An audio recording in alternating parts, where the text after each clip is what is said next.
tudo bem com você? Que a graça e a paz de nosso Jesus esteja em sua vida. Hoje eu vou continuar com minha meditação nos Atos dos Apóstolos, capítulo 6. Eu já meditei do versículo 1 até o versículo 7, quando eu falei sobre a instituição dos diáconos. E hoje, neste vídeo, eu estarei falando a respeito de Estevão perante o Sinédrio. Estevão, ele foi acusado falsamente, levado perante o Sinédrio. Interessante é que assim que a obra de Deus ela tem início, o inimigo, os opositores, eles se levantam com a mesma intensidade, tentando barrar, tentando parar o crescimento da obra de Deus. E, neste caso aqui, o inimigo, ele se levanta através de pessoas que eram religiosas. Os homens que acusaram Estevão, que mataram Estevão, que perseguiram a obra do Senhor Jesus no primeiro século, eram pessoas religiosas. Elas criam no Deus de Israel, elas conheciam as Escrituras sagradas e, mesmo sendo conhecedoras das Escrituras, elas se levantaram, impulsionadas pelo inimigo, talvez nem sabendo disso, mas se levantaram contra a obra do Senhor Jesus. Então vamos ver aí o que diz o texto a respeito da acusação de Estevão perante o Sinédrio. Hoje eu vou meditar somente dos versículos 8 até o versículo 15, onde fala sobre a acusação de Estevão e quando ele vai até o Sinédrio. O discurso em si de Estevão eu vou estar falando em um outro vídeo, já que o capítulo que relata o discurso de Estevão, ele é muito grande, não daria tempo em um vídeo. Talvez seja necessário 2 ou 3 vídeos para falarmos a respeito do discurso de Estevão, já que é um discurso riquíssimo que ele faz. Vamos então ao versículo 8 de Atos 6. Estevão, cheio de graça e de poder, fazia prodígios e grandes sinais entre o povo. Interessante isso aqui é o seguinte, é que este Estevão, ele era um daqueles que foram escolhidos para servir às mesas, para repartir a porção diária das viúvas, para que não houvesse briga ou desavença entre as viúvas gregas e as viúvas hebreias, para que não acontecesse essa desavença.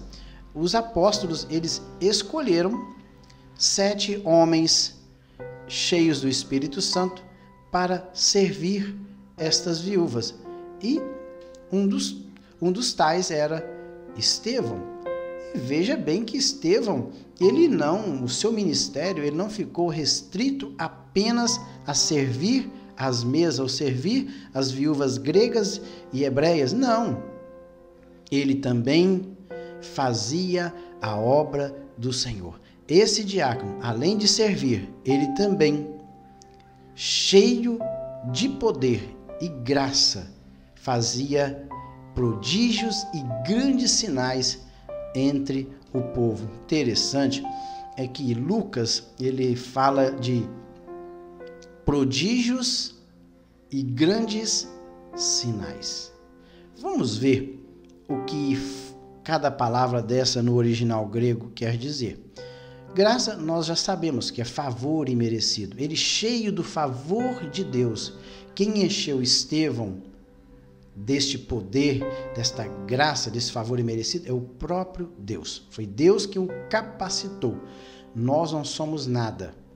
É o Senhor que nos enche, é o Senhor que nos capacita. Por isso que nós recebemos o favor imerecido de Deus. Então ele diz que cheio de graça, cheio desse favor imerecido, poder, aí a palavra grega é dunamis, que é habilidade, força, poder para realizar milagres, está dizendo aí a palavra, o significado desta palavra em grego.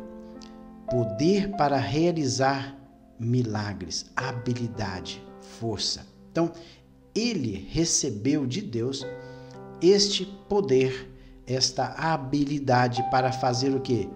Prodígios e grandes sinais. A palavra prodígio, ou prodígios, é teras, que é algo portentoso, algo que é feito e chama a atenção dos outros. E também ele fala de grandes sinais, e a palavra grande é mega, megas, olha aí, megas semeion. O que é megas semeion? Algo que Estevão fazia que deixava a sua marca, que deixava um símbolo daquilo que ele havia feito no meio do povo. Olha, entre o povo. Ele deixava ali um símbolo, ele deixava ali uma marca entre os judeus. Quando tudo isso começou a acontecer, prodígios, sinais, isso começou a chamar a atenção. Alguém, quando via, olha, esse sinal, esse milagre aí, foi Estevão que fez. Claro, nós sabemos que ele fez isso através do poder de Deus. É Deus quem o capacitou para que ele pudesse realizar estes sinais. Mas o povo, creio, não sabia disso. Então, quando acontecia algum milagre, eles atribuíam a pessoa de Estevão. Então, olha o símbolo, ele deixava um símbolo, uma marca entre o povo. Olha, isso aí foi Estevão que fez. Creio também que o povo, eles disseminavam, elas falavam umas com as outras a respeito daquilo que Estevão estava fazendo. Isso chamou a atenção das autoridades judaicas da época, as autoridades religiosas da época ali em Israel. Pode ver que aí levantaram-se, porém, alguns dos que eram da sinagoga chamada dos libertos. Interessante, tinha uma sinagoga na região que ela era composta pelos libertos. Quem que esses libertos? Os libertos eram um grupo de judeus descendentes, eles eram descendentes de judeus, eles foram levados para Roma por Pompeu, e logo que eles foram libertos, eles foram levados como escravos por Pompeu, no ano 63 a.C., então muito tempo se passaram, esses homens judeus, ou descendentes de judeus, eles foram levados por Pompeu, foram levados para Roma, isso no ano 63 a.C., e depois eles foram libertados. Então, eram pessoas descendentes desses judeus, que foram dispersos entre as nações, e agora os seus descendentes tinham voltado para Jerusalém, ou para a região ali de Jerusalém. Então, esses libertos aqui eram os descendentes de judeus que foram levados cativos no ano 63 a.C. e que posteriormente haviam sido libertos, e eles formaram esta sinagoga, ou seja, a sinagoga dos libertos. Veja que o texto, ele corrobora isso. Olha aí, dos sirineus. O que são os sirineus? Sirineus é alguém, pode ver, natural de Cirene, é uma região fora, é um lugar fora do território de Israel. Os alexandrinos, que é natural, que reside em Alexandria, no Egito, e da Cilícia. Cilícia é onde? Alguém que é natural da Cilícia, da Ásia, Então, era um grupo de judeus, descendentes de judeus, de diversas partes que formavam esta sinagoga. E eles discutiam, esses judeus, discutiam com Estevão. Aqui, Lucas, ele não informa o que propriamente eles discutiam. Havia uma discussão entre Estevão e estes homens, esses homens que faziam parte dessa sinagoga dos libertos. E o verso 10 diz o seguinte: e não podiam resistir à sabedoria e ao espírito pelo qual ele falava. Quem falava? Estevão. Estes homens, por mais que eles soubessem a respeito das escrituras sagradas, já que eles eram descendentes de judeus, tinham formado essa sinagoga, creio que eles tinham conhecimento das escrituras sagradas do Antigo Testamento, mas mesmo assim, quando eles começavam a discutir com Estevão, eles não podiam resistir à sabedoria. E pode ver que o espírito aí não é espírito minúsculo, não é o espírito humano, mas ao Espírito Santo, pelo qual ele falava. Então, diante do versículo 10, nós podemos chegar à conclusão seguinte, que Estevão, ele falava com sabedoria, porque o Espírito Santo concedia a ele este dom. Ele falava impulsionado, iluminado pelo Espírito Santo. Fato é que, como esses homens creio eu, não tinham o Espírito Santo, não podiam resistir à sabedoria de Estevão. Me lembro de Jesus, quando ele estava ali em Jerusalém, por volta dos 12 anos de idade, ele discutia com quem? Com os doutores da lei, e eles ficavam maravilhados diante das perguntas e respostas que Jesus com certeza respondia com muita sabedoria. Eles ficaram maravilhados. Por quê? Porque Jesus, ele estava cheio do Espírito Santo. E aqui com Estevão não é diferente. Através da pessoa do Espírito Santo é que Estevão foi capacitado para falar a respeito das coisas do Senhor. Creio eu que o que eles discutiam era justamente o que nós vamos meditar no vídeo posterior, quando ele começa a falar com os membros do Sinédrio e os judeus que estavam ali, que queriam ouvi-lo. Está no capítulo 7, e ele começa a relatar desde os seus pais, desde Abraão, desde os patriarcas, desde o princípio de todas as coisas.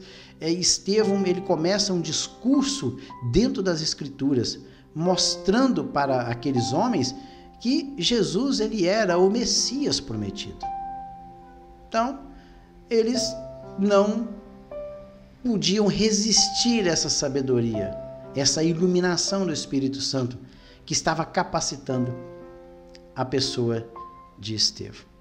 E como eles não podiam resistir a essa sabedoria, o que eles fizeram? Versículo 11. Então subornaram homens que dissessem: temos ouvido este homem, olha aí, proferir blasfêmias contra Moisés e contra Deus.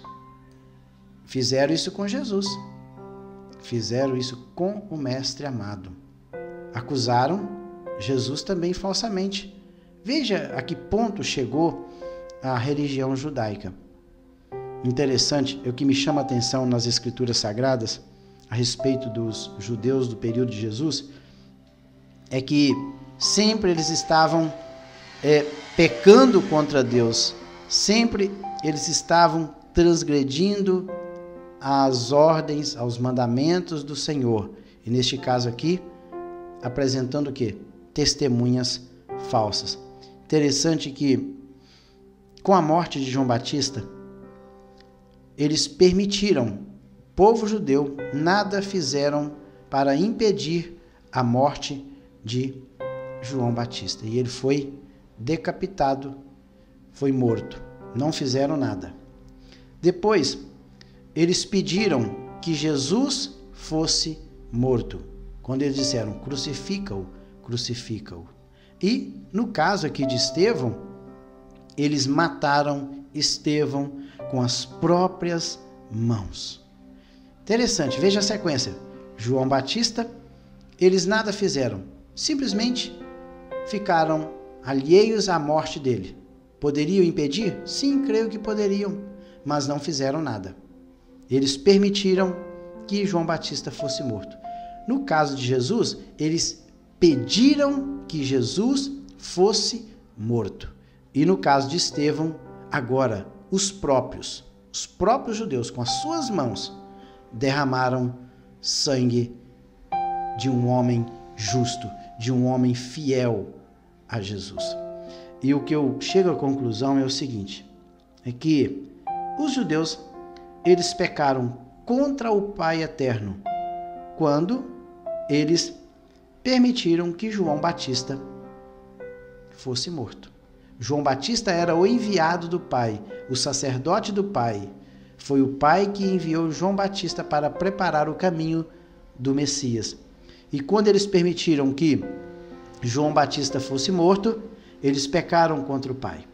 Depois, eles pecaram contra o próprio Filho, quando eles pediram que? A sua morte. E agora, neste caso aqui, eles pecaram contra o Espírito Santo, quando, com as suas próprias mãos, o povo judeu, os religiosos da época, mataram Estevão a pedradas. Por que eles pecaram contra o Espírito Santo? Está no verso 10. A sabedoria de Estevão era proveniente da pessoa do Espírito Santo. Então vejam bem que o povo judeu já tinha pecado de uma forma assustadoramente ao longo do tempo. Então pecaram contra o Pai, pecaram contra o Filho, e agora eles também iriam pecar contra o Espírito Santo, matando a Estevão. Nós vamos continuar a respeito aí da acusação de Estevão. Então eles subornaram os homens para que esses homens dissessem o quê? Uma mentira, e informando que Estevão, ele tinha falado algo contra Moisés e também contra Deus. 12. Sublevaram o povo, os anciãos e os escribas, e investindo o arrebataram, levando ao sinédrio. Então, o que é sublevaram? É mover junto, provocar, excitar. Então, esses judeus aí, da sinagoga dos libertos, eles incitaram a multidão, sublevaram o povo, incitaram a multidão, os anciãos, os escribas, e arrebataram. Olha aí o termo arrebatar aí, que é sunarpazo. Sunarpazo é agarrar com força. Chegaram e agarraram com força quem? Estevão. E o levaram para quem? Para o sinédrio. Eu já falei em vídeos anteriores que o sinédrio, ele era um grupo de pessoas que eram compostos por 71 homens. 71 homens compunham o quê? O sinédrio. E essas pessoas, elas eram ali vindas da sociedade judaica como membros, vamos dizer, escribas, anciãos, membros proeminentes das famílias, do sumo sacerdote e assim por diante. Então, eram pessoas de destaque na sociedade que eram escolhidas para fazerem parte aí do sinédrio. Então, o povo, os anciãos, os escribas, e eles arrebataram, pegaram Estevão com força e levaram ele perante o sinédrio para ser o quê? Julgado. E quando chegaram diante do sinédrio, o que eles fizeram? Apresentaram testemunhas falsas que depuseram: este homem não cessa de falar contra o lugar santo e contra a lei. Interessante é que no versículo 11 eles foram subornados para que dissesse: olha, temos ouvido que este homem proferir blasfêmias contra Moisés e contra Deus.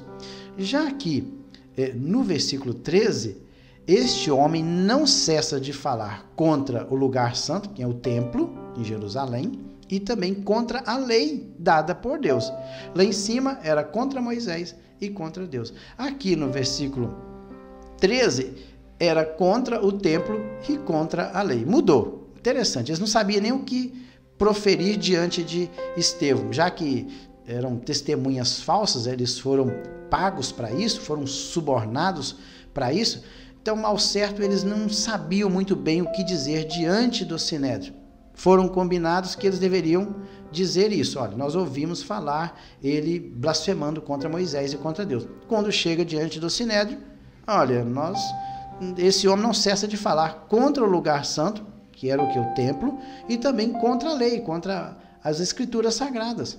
Olha aí, porque o temos, aí tem um ponto e vírgula aí, 14 agora, porque o temos ouvido dizer que esse Jesus, o Nazareno, destruirá este lugar e mudará os costumes que Moisés nos deu. Então, parece o seguinte, olha, falar contra Moisés e contra Deus talvez não vai pegar muito não. Então, vamos falar o seguinte, que este homem, ele não cessa de falar contra o lugar santo e contra Deus.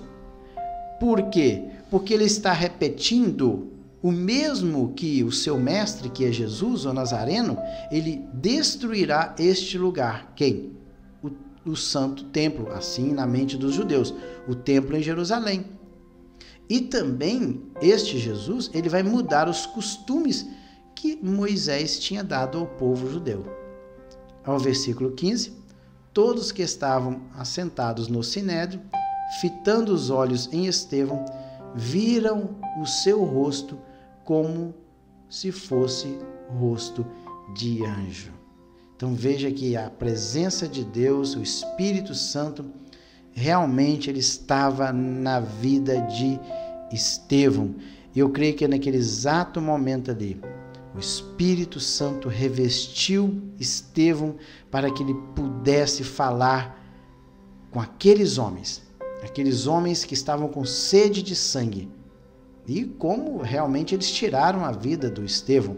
Mas antes de fazerem isto, atentarem contra a vida do diácono Estevão, eles tiveram que ouvir a mensagem do Senhor. E o fato é que pode ver que no ano 70 da nossa era, o que aconteceu em Jerusalém? O Império Romano, ele veio com seus exércitos, sitiou Jerusalém e depois de um cerco demorado, Jerusalém foi destruída e o templo juntamente com Jerusalém. E aí se cumpriu aquilo que Jesus havia dito, que não ficaria pedra sobre pedra que não fosse derribada. Então, parece que o Senhor permitiu que o templo fosse destruído no ano 70, justamente para mostrar para os judeus, os religiosos judeus, que o templo, sem que os homens tenham uma vida de santidade, não vale nada. Não é o lugar, mas sim são as pessoas. Inclusive, o Senhor Jesus, quando ele se encontrou com a mulher samaritana, no capítulo 4 do Evangelho segundo escreveu João, a ideia daquela mulher samaritana era de um local específico para que as pessoas pudessem adorar a Deus. Ela tinha uma ideia equivocada com relação ao lugar. Só que Jesus, ele diz o seguinte, olha, não é o lugar, mas é como. É o que motiva as pessoas a adorarem a Deus. O Pai, ele busca verdadeiros adoradores que o adorem em espírito e em verdade. É isso que o Pai está procurando. E não é aqui em Samaria, no Monte Gerizim, e nem também em Jerusalém, no templo. Parece que até Jesus já tinha em mente. Ele não falou com a mulher, mas ele já tinha em mente, porque esse templo ele vai ser destruído. É por isso que Deus, na sua soberania, ele permitiu que o templo ele fosse destruído, porque o povo judeu, eles tinham uma ideia equivocada com relação à adoração a Deus. Eles estavam mais se importando com o lugar em si, e não como deveriam se apresentar diante do Eterno para adoração. Nós, quando nos apresentamos diante de Deus, temos que nos apresentarmos com os nossos corações contritos e aquebrantados diante dele. Quando nós apresentamos assim diante do Senhor Deus, ele aceita a nossa adoração. Então, não é o lugar. E este povo aqui, eles estavam equivocados a ponto de tirar a vida de um homem de Deus, porque este homem disse que o templo seria destruído. Olha aí, porque o temos ouvido dizer que esse Jesus, o Nazareno, destruirá este lugar, que era o templo onde eles estavam, e mudará os costumes que Moisés nos deu. Gente, e outra coisa, se nós lermos até mesmo os profetas no passado, eles já estavam dizendo isso, que a lei de Moisés, ela seria, não que seria mudada, mas grande parte dos rituais da antiga aliança, elas apontavam para Jesus. Mas no que se diz respeito à lei moral dada por Deus, ela prosseguiria. Mas no livro do profeta Jeremias, no capítulo 31, ele vai falar sobre isso. E ele fala que o Senhor, ele faria uma nova aliança com o seu povo. Então, veja que os profetas da antiguidade já estavam falando a respeito da mudança de costumes, ou melhor, na mudança de comportamento de como o povo deveria adorar a Deus. E o local também mudaria, porque agora as pessoas adorariam o Pai em espírito e em verdade, então não importava o lugar. Mas com relação à lei do Senhor, o Jeremias diz o seguinte: eis aí vem dias, diz o Senhor, em que firmarei nova aliança. Olha aí, o próprio Jeremias, no ano 600 a.C., antes do cativeiro um pouquinho, cativeiro babilônico, ele já estava falando isso com o povo. Vem dias em que firmarei uma nova aliança com a casa de Israel e com a casa de Judá, com as duas casas. Lembrando que a casa de Israel já tinha sido levada cativa no ano 720 a.C. pela Síria. E, quando Jeremias profetizou, ele estava profetizando no ano 606, provavelmente até 609. E ele estava falando somente com a casa de Judá, porque as 10 tribos do norte já tinham sido levadas cativas. Então, ele falava somente para as 2 tribos, de Judá e Benjamim. E ele falou: olha, eu vou fazer uma aliança com as 2 casas, não conforme a aliança que fiz com seus pais. Quem? Lá no Abraão, com Isaac, com Jacó, Moisés, essa aliança. Não conforme a aliança que fiz com seus pais, no dia em que os tomei pela mão para os tirar da terra do Egito. Então Deus já tinha feito uma aliança com Abraão, com Isaac e Jacó. Depois ele confirmou ela através de Moisés e tirou o povo de Israel do Egito. Porquanto eles anularam a minha aliança, não obstante eu os haver desposado, diz o Senhor. Porque esta é a minha aliança que firmarei com a casa de Israel depois daqueles dias, diz o Senhor. Na mente lhes imprimirei as minhas leis, também no coração lhes escreverei. Eu serei o seu Deus e eles serão o meu povo. Interessante. Então, o próprio Jeremias, 600 anos antes de Cristo, já estava profetizando que o Senhor faria uma nova aliança e a lei dele não estaria mais inscritas em tábuas de pedra, gravadas em tábuas de pedra, mas essas leis, elas estariam impressas em nossos corações e em nossas mentes. E então, a lei do Senhor agora está no nosso coração, está no nosso interior, e o local de adoração não importa. Não importa, onde estiver 2 ou 3 reunidos em nome do Senhor, claro que o contexto ali é outro, mas onde se reúne um povo para louvar a Deus, não importa onde, pode ser até no meio da rua, pode ser debaixo de uma choupana, não importa, pode ser ao ar livre, mas onde esse povo se reúne com um só propósito, ali o Senhor está no meio deles e estará recebendo a sua adoração. Que Deus em Cristo o abençoe. Até o próximo vídeo, e no próximo estarei falando a respeito do discurso de Estevão. Até lá!